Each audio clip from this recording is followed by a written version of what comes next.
మెతుకుబట్టి చూస్తే తెలుస్తుంది.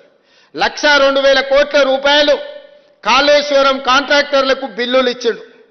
3 ఏళ్ల కట్టుడు కూలుడు సరిపోయింది. ఆయన కాళేశ్వరం అన్నాడు, మా కోమటిరెడ్డి వెంకన్న అది కూలేశ్వరం అన్నాడు. ఎక్కడైనా ఈ భూమి మీద 1,02,000 కోట్ల రూపాయలు పెట్టి కట్టిన ప్రాజెక్టులు మేడిగడ్డ, సుందిల్లా, అన్నారం అనే ప్రాజెక్టులు కుప్పగూలిపోవడం ఎక్కడన్నా చూసిండ్రా? మనం ఇల్లు కట్టుకుంటే కూడా 50 ఏళ్ళు ఉంటుంది, గుడిసేసుకుంటే కూడా 10 ఏళ్ళు ఉంటుంది. పేదోళ్ళు ఊర్లలో కట్టుకునే గుడిసె కూడా ఓ 10 ఏళ్ళు ఉంటుంది. 10 ఏళ్ళ తర్వాత తాటాకులు పోతే కొత్త వేసుకుంటాం. కానీ 1,00,000 కోట్ల రూపాయలు కట్టిన కాళేశ్వరం 3 ఏళ్లకే కుప్పగూలిపోయింది. ఇట్లా 8 లక్షల కోట్ల రూపాయలు ఎక్కడికి పోయినవో ఆనమాళ్ళు దొరకకుండా పోయినాయి.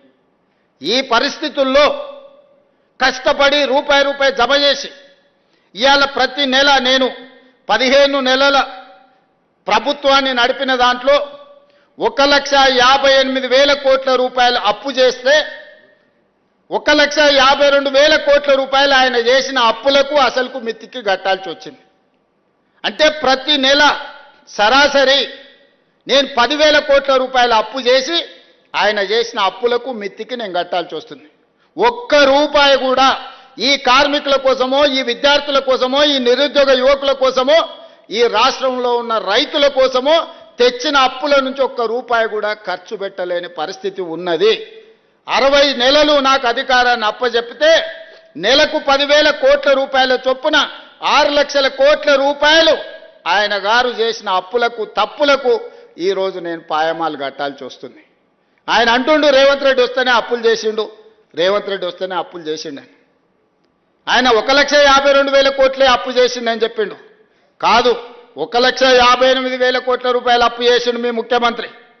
కానీ ఆ 1,52,000 కోట్ల 58,000 కోట్ల రూపాయలలో 1,52,000 కోట్ల రూపాయలు 15 నెలల ఆయన చేసిన అప్పులకు అసలు మిత్తి నేను కట్టాల్సి వచ్చింది. ఇంకెట్లా నడపాలనో రాష్ట్ర ప్రభుత్వాన్ని మీరు చెప్పండి.